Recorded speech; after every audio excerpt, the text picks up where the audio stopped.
Hi everyone, it's Professor Chew. By now, almost everyone, I think, has taken the midterm. Thanks for all your patience with this. I know between the emergency snow cancellation of the exam on Thursday night and the lack of enough paper exams on Saturday morning, this midterm was actually one of my most exciting.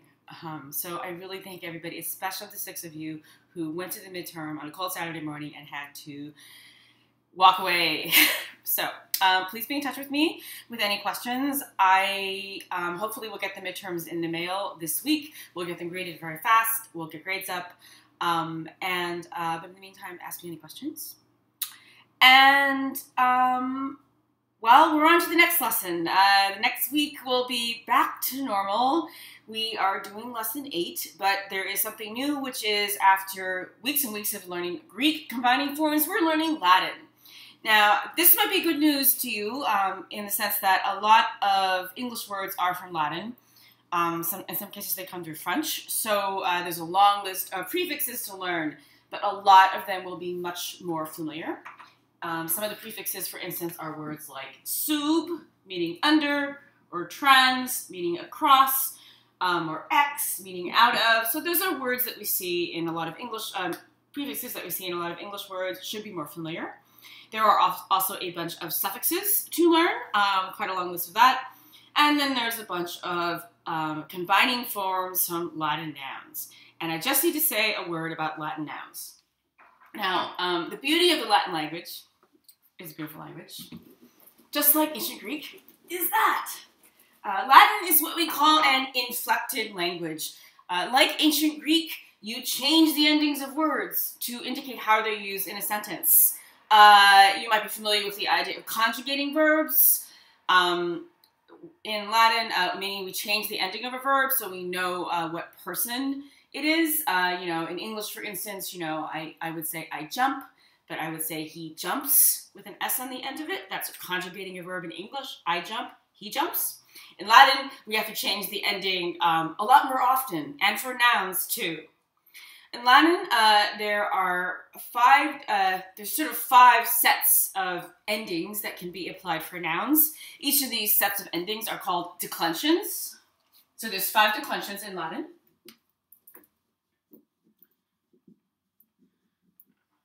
And there's 2 basic things you really need to know as far as the declensions.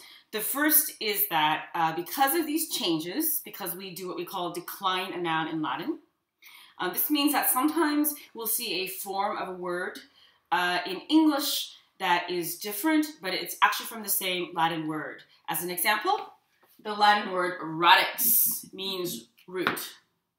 It gives us the word radish. But we can find it in combining forms as both radic, as in radical, and rad, as in rad. And so be on the lookout for that. So, in other words, because again, words in Latin change their stems in order to use them in different ways. This shows up in a lot of English words. For the grammar people out there, there is a change. That is to say, this would be called the nominative form of a Latin word, and the genitive stem, this is the genitive stem, changes. Don't worry about that. The other thing you need to know is just a little bit about Latin grammar, because in some cases there are some Latin words that are used in English. Maybe you've noticed in some cases that there's some irregularities. So in Latin, as I said, there are 5 declensions. 1, 2, 3, 4, 5. There's a reason we made the numbers at the top a little bit bigger. An example of a first declension word would be larva, or also tibia. First declension nouns in Latin have ended in A, like this. And to form a root word with them, we usually take that A off. Or in some cases, we might use the Latin word in English, as is the case with these words.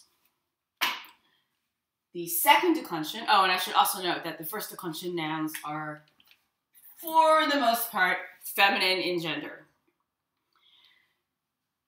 Second declension. Nouns in the second declension in Latin, well, words that you've seen are fungus. Another word would be ovum or ovum. In Latin, the V, in classical Latin, the V is pronounced as a W.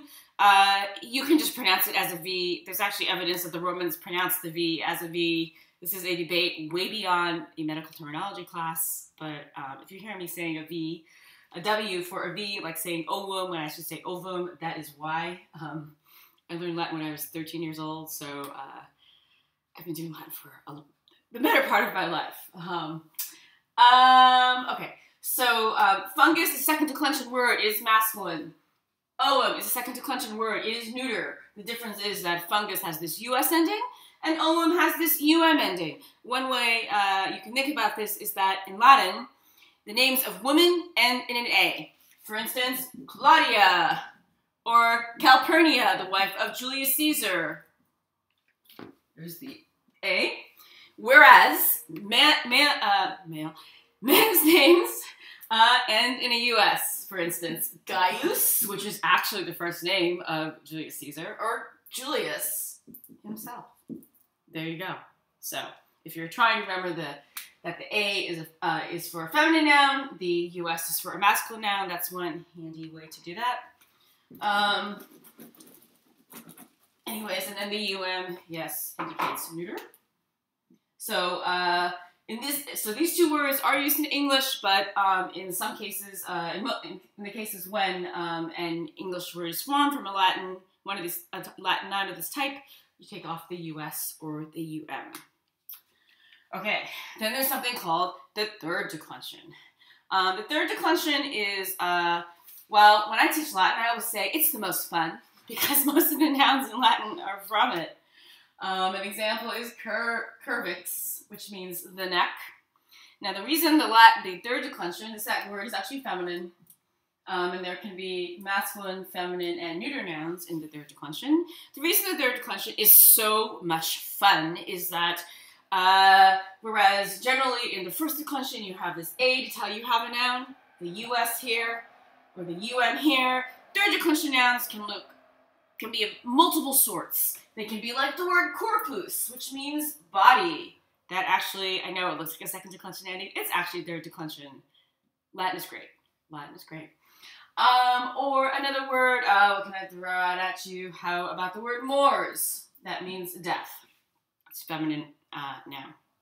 So lots of variation. And then on top of the variation in these forms, in the third declension, the genitive, or the form that we use when we use a word in different ways in a sentence, also changes.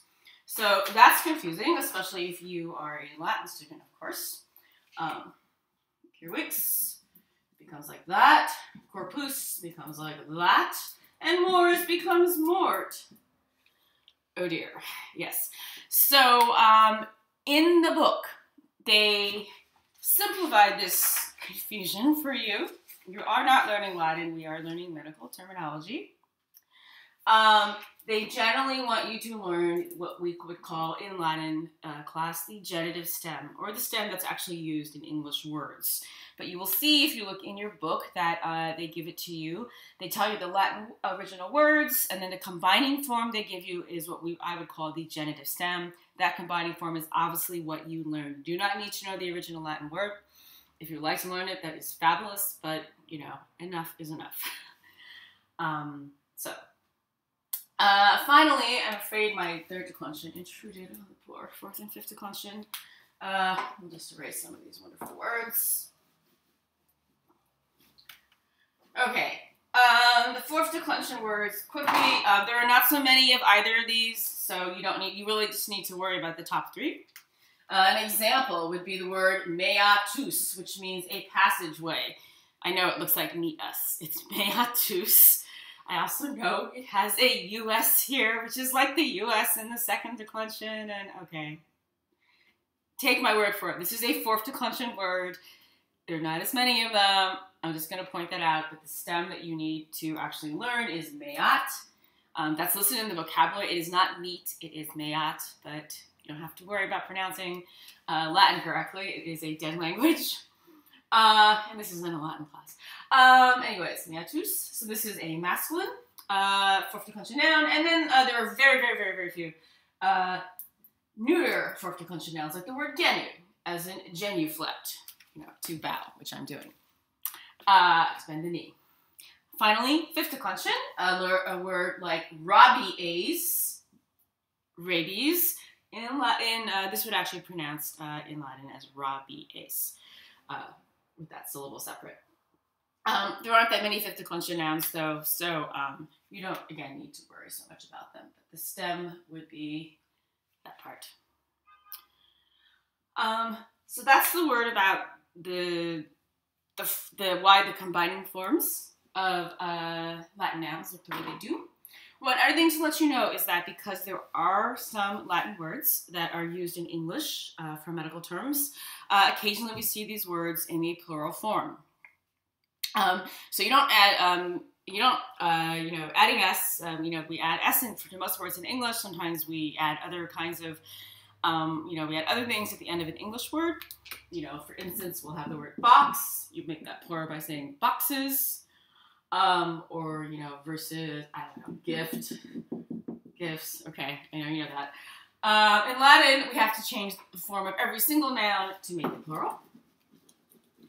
In the first declension, to make something plural, we add in e, like this. So, for instance, to be a would become to be I in the plural. And notice this ae in Latin is pronounced as a long I sound. I. It's not to be a, it's to be I. It's convention.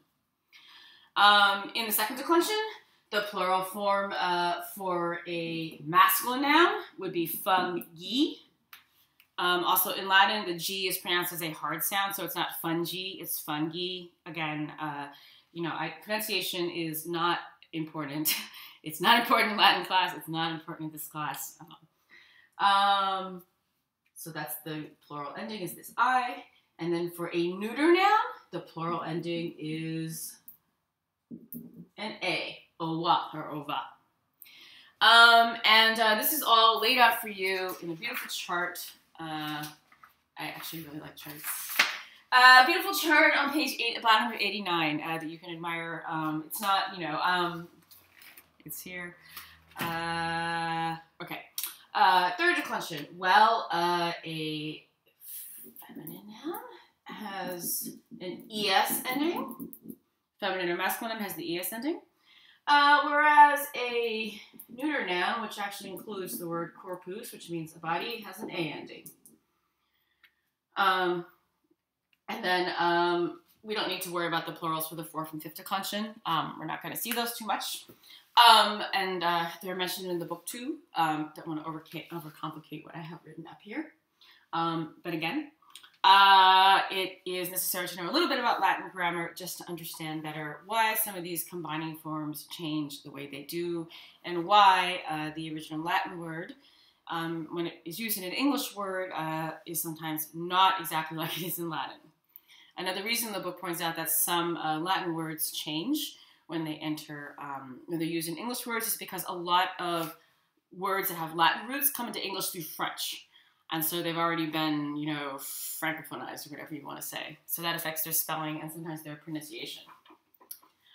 In doing the homework tonight, or this week, there's quite a bit of a variety of words you'll see, because there's a bunch of new suffixes, prefixes, etc. to learn.